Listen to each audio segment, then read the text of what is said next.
So the extraction of metals is ना very important और maximum बच्चे इसमें थोड़ा सा परेशान रहते हैं कि एग्जैक्ट कौन कौन से रिएक्शन, जैसे आयरन का अगर एक्सट्रैक्शन प्रोसेस पूछा जाए तो क्या स्टेप्स हैं, किस टेम्परेचर जोन में कौन सा रिएक्शन हो रहा है, किसको रिड्यूसिंग एजेंट यूज़ कर रहे हैं। तो ये सारे सारे मेटल्स हैं, iron, copper, aluminium, silver, zinc, lead, जिनका एक्सट्रैक्शन काफ़ी इंपॉर्टेंट है। ठीक है, तो चलिए इस पूरी जो प्लेलिस्ट है 50 कॉन्सेप्ट्स का, इसका लिंक आपको ऊपर, प्लेलिस्ट का लिंक ऊपर आपको मिल जाएगा एंड होम पेज पे कैनवस क्लासेस की ये पूरी प्लेलिस्ट अवेलेबल है to watch all this 50 concepts and फिर देखिए आपका केमिस्ट्री का जो कॉन्फिडेंस है वो किस लेवल पे जाता है। ठीक है, देखिए तो extraction of iron industrial metallurgy में आता है। एनसीईआरटी में तो इंपॉर्टेंट और जो एनसीईआरटी में मेंशन किए हुए हैं that is hematite, limonite, magnetite, siderite and iron pyrite, जिसको फूल्स गोल्ड भी बोलते हैं क्योंकि ये बॉस गोल्ड जैसा दिखने में लगता है। ठीक है, अब देखिए यहाँ पर पूरा प्रोसेस क्या है। हम ऊपर से ore plus limestone that is calcium carbonate और कोक जो एज रिड्यूसिंग एजेंट काम करता है उसको डालते हैं। तो जो कैल्शियम कार्बोनेट है लाइमस्टोन वो टूटेगा CO2 प्लस कैल्शियम ऑक्साइड में। ये कैल्शियम ऑक्साइड क्या करेगा, ये जो कैल्शियम ऑक्साइड है, क्योंकि हमारे ओर में सिलिका की इम्प्योरिटीज हैं, तो सिलिका आपका एसिडिक ऑक्साइड है, कैल्शियम ऑक्साइड बेसिक ऑक्साइड है, ये आपस में रिएक्ट करके स्लैग बनाते हैं। तो ये सिलिका इम्प्योरिटी को रिमूव करने के लिए डाला जाता है। कोक जो है वो यहाँ पर मेन रिड्यूसिंग एजेंट का काम नहीं कर रहा। कोक मीन्स कार्बन, तो कार्बन पार्शियली ऑक्सीडाइज होकर कार्बन मोनोऑक्साइड में कन्वर्ट होता है and this is the main reducing agent. Why not carbon, क्योंकि कार्बन बीइंग अ सॉलिड ज़्यादा और पार्टिकल्स के साथ कांटेक्ट में नहीं आ सकता, but carbon monoxide that being a gas, तो गैस होने की वजह से ये हरखें घुस जाती है और सबके साथ कांटेक्ट में आती है, तो ज़्यादा और को रिड्यूस कर पाएगी। ठीक है, अब इसमें जो क्वेश्चन पूछा जाता है सीक्वेंस ऑफ रिडक्शन क्या है, देखिए आप यहाँ पे याद कर लीजिए, ये वाला बिल्कुल इसको मैंने सिंप्लीफाई करके रखा है। 500 से 800 केल्विन की रेंज है, मतलब लोअर टेम्परेचर पे पहले Fe2O3 कन्वर्ट होता है Fe3O4 में। ठीक है, फिर फर्दर और यहाँ पर रिड्यूसिंग एजेंट कार्बन मोनोऑक्साइड है, फिर Fe3O4 से FeO, तो याद कर लो Fe2O3 से Fe3O4 फिर उससे FeO। अगली 900 से 1500 की रेंज में FeO कार्बन मोनोऑक्साइड के साथ रिड्यूस होकर आयरन प्लस CO2 बनाता है, और आयरन जो भी आपको मिलेगा मोल्टन फॉर्म में मिलेगा। साथ ही साथ बीच में यहाँ पे आपका कैल्शियम ऑक्साइड प्लस सिलिका मिलकर स्लैग बना दिया। अब हाँ, ये इस टेम्परेचर रेंज के आसपास ही ये रिएक्शन हो रहा है अभी। फिर 1500 से 2100 केल्विन में कार्बन सॉलिड जो है जो आप डालते हैं वो O2 से रिएक्ट करके CO2 बनाता है, और थोड़ा सा FeO कार्बन से रिएक्ट करके, देखो ऊपर FeO आपका कार्बन मोनोऑक्साइड के साथ रिड्यूस हुआ, बाई प्रोडक्ट CO2 मिला। यहाँ पर नीचे FeO कार्बन से रिड्यूस होकर Fe प्लस CO दे रहा है। तो अल्टीमेटली जो आपको यहाँ पे मोल्टन आयरन मिलेगा उसके ऊपर मोल्टन स्लैग की लेयर होगी।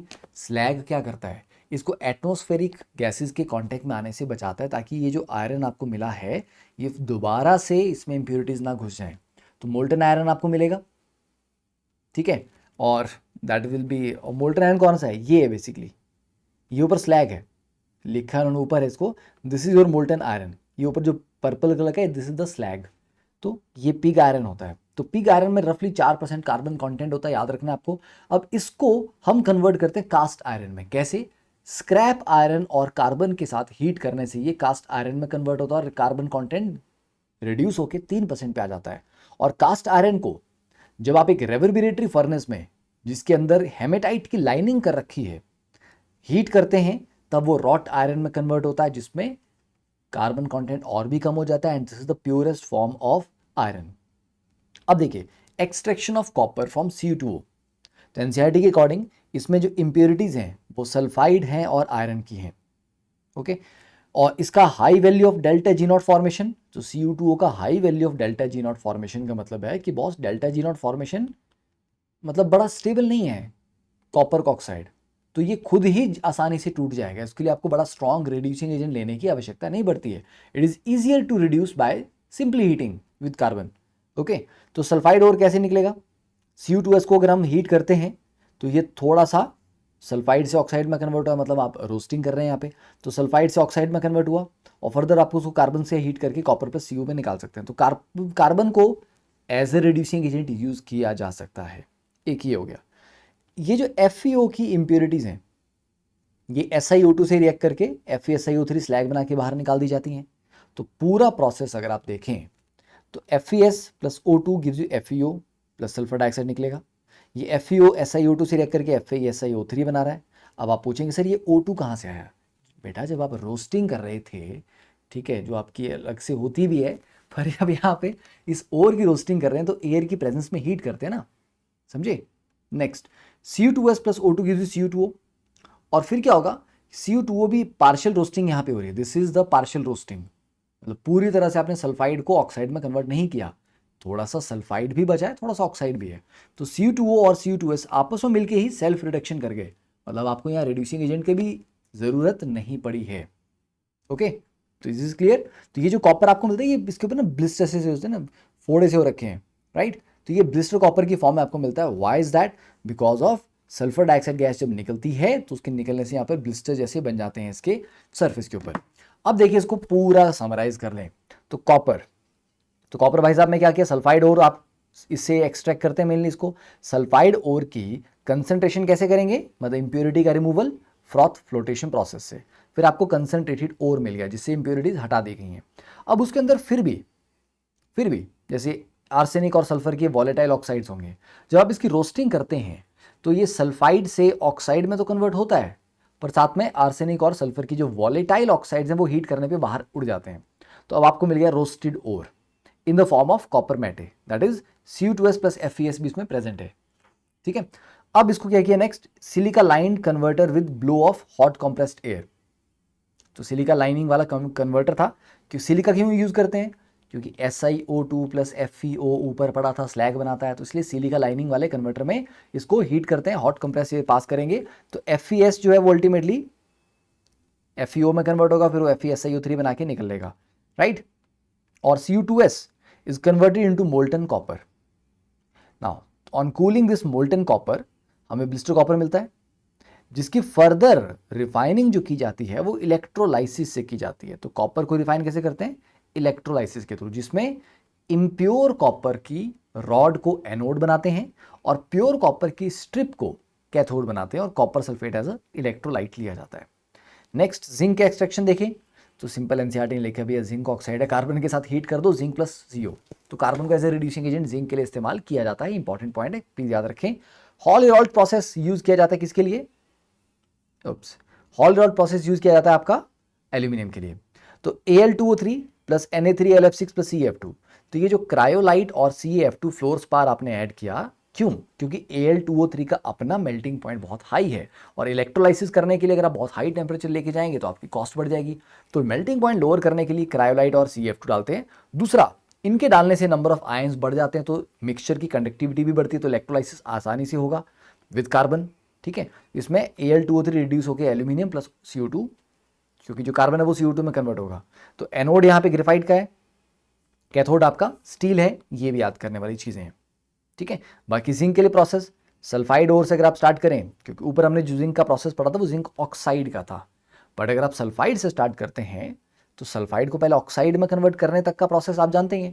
पहले फ्रॉथ फ्लोटेशन किया, कंसंट्रेटेड ओर मिला, फिर रोस्टिंग की, ऑक्साइड मिला, ऑक्साइड को फिर कोक के साथ हीट किया तो आपको मिल गया, राइट। अब ये आगे की कहानी आप याद करें कि सर इसकी रिफाइनिंग इलेक्ट्रोलाइसिस से भी कर सकते हैं, डिस्टिलेशन से भी कर सकते हैं, that is separate thing, but हमने जो एनसीईआरटी में लिखा है वो इतना सा पार्ट लिखा हुआ है, भी ऑक्साइड को कार्बन के साथ हीट करें, दैट्स इट, ठीक है। नेक्स्ट आयरन का पूरा प्रोसेस आपने ऊपर पढ़ाई, पर फिर भी ये जो आपका मेमोरी मैप टाइप का है, माइंड मैप टाइप का, इसमें क्या है, प्योरेस्ट फॉर्म ऑफ आयरन आपको रॉट और मेलेबल आयरन इसको बोलते हैं, ठीक है। ये तो आपका एंड हो गया, यहाँ से स्टार्ट हुआ कहानी। तो ओर की कैल्सिनेशन करी हमने ताकि वाटर कंटेंट निकल जाए, ठीक है, CO2 वगैरह निकल जाए, ठीक है, कार्बोनेट्स वगैरह जो हैं आपके, एंड जो सल्फाइड्स हैं वो कन्वर्ट हो जाएंगे ultimately, sorry, oxidise sulphides, calcination में तो हम एयर की एब्सेंस में कर रहे हैं ना, तो सल्फाइड को कुछ नहीं करेंगे यहाँ पे हम। तो अभी हमारे पास कैल्सिन्ड ओर है। अब इसमें लाइमस्टोन ऐड किया और कोक ऐड की, तो मोल्टन आयरन आपको फाइनली मिलेगा। टेम्परेचर में क्या क्या हुआ हमने ऊपर आपने रिएक्शन देख ही लिए। तो मोल्टन आयरन जो मिलता है वो 4% कार्बन के साथ पिग आयरन है, उसमें सल्फर, फॉस्फोरस, सिलिकॉन और मैंगनीज की अभी भी इंप्योरिटीज़ हैं। इसको फर्दर आप स्टील इससे बना सकते हैं, जिसमें माइल्ड स्टील में 0.5 से लेके 0.5 से 0.5 ही रखा हुआ है, ठीक है, ऑलमोस्ट 0.5% कार्बन होता है, और हार्ड स्टील में अराउंड 1.5% तक कार्बन होता है, ठीक है। अब ये जो आपका पिग आयरन था इसको आप कास्ट आयरन में कन्वर्ट करते हैं ना, स्क्रैप आयरन और कार्बन के साथ हीट करके, और उस कास्ट आयरन को फर्दर आप रॉट आयरन में कन्वर्ट करते हैं। ठीक है, तो ये जो पिग आयरन को स्टील में कन्वर्ट करने का प्रोसेस है, ये कैसे कैसे कर सकते हैं? बेसिमराइजेशन के थ्रू, ओपन हर्थ प्रोसेस में, ठीक है, oxygen top blowing process, electric arc process और हाई फ्रीक्वेंसी इंडक्शन प्रोसेस। तो दीज आर द प्रोसेस जिनसे आप पिग आयरन को स्टील में कन्वर्ट करते हैं। Bessemerisation is very popular one, क्योंकि वर्ल्ड वॉर के समय में बेसिमराइजेशन काफ़ी यूज हुआ गया। Next is silver. सिल्वर में सबसे पहले क्या करते हैं? मेटल ओर में से इंप्योरिटी निकालने के लिए लीचिंग करते हैं सोडियम साइनाइड के साथ। तो आपको मेटल साइनाइड मिलता है AgCN2+1 नेगेटिव, जिसको zinc as a reducing agent के साथ ट्रीट करते हैं और आपको सिल्वर अलग से मिल जाता है। Fine, simple, done. तो precipitate of metal is corrected, dry, सुखाया उसको, मेल्ट किया विद फ्लक्स लाइक बोरेक्स और KNO3 डालेंगे टू ऑक्सीडाइज लेड और जिंक की जो इंप्योरिटीज होंगी उनको निकालने के लिए, और फिर इलेक्ट्रोलाइसिस से उसको आपको रिफाइंड मेटल मिल गया। मरकरी का केस लेंगे तो मरकरी में ओर को पहले रोस्ट करते हैं और आपको उसी से मरकरी के वेपर मिल जाते हैं और उनको कंडेंस कर लिया। सिंपल, इसमें ज़्यादा टेंशन है ही नहीं है HGS के साथ। डन, क्लियर है ये? लेड का आपको मैं होमवर्क दे रहा हूँ। लेड में आपने पढ़ा ना सेल्फ रिडक्शन, तो लेड में भी आप सेल्फ रिडक्शन कर सकते हैं।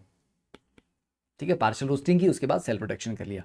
चलिए, तो अगर आपको भी ये कंटेंट अच्छा लगा तो कृपया इसको शेयर करिए अपने दोस्तों के साथ। नोट्स डाउनलोड करने के लिए आप टेलीग्राम ग्रुप भी ज्वाइन कर लें, उस पर और भी काफ़ी इन्फॉर्मेशन आपको मिलती है, और ये बिटली का लिंक है। और कैनवस क्लासेस ऐप के ऊपर आपको और भी कोर्सेज मिलेंगे, एंड ये सारा कंटेंट इवेंचुअली वहाँ पे आपको मिलेगा फ्री ऑफ कॉस्ट। काफ़ी सारा कंटेंट फ्री भी अवेलेबल है और कुछ पेड कोर्सेज भी हैं। And to support the growth of Canvas Classes channel, ठीक है, तो आप इस QR कोड पे डोनेट कर सकते हैं। Why donation? Because it is not कोई मार्केटिंग का बजट अपने पास नहीं होता, ठीक है, this is no, only YouTube is a source.